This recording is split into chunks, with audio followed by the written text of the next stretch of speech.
A day in my life as a TLC teacher on the go. Ngayong araw na ito, ang plano namin ay isorpresahin ang aming dalawang student teachers.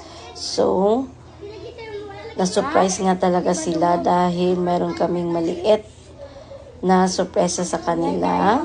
Meron kaming bouquet at mga letters at gifts para naman maalala nila kami at magpasalamat kami sa mga tinulong nila sa amin, lalo na sa mga estudyante ko. So, attached at sweet talaga ang mga estudyante ko sa grade 2 siya.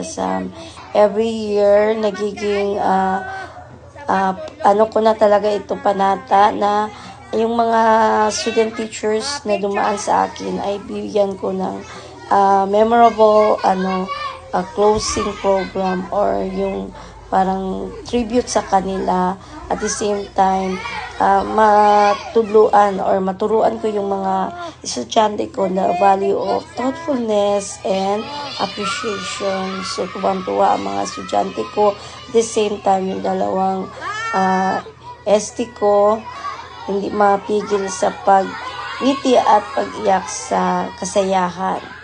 So, kita naman na masayang-masaya sila. So, dito na lang. Happy hugs, everyone!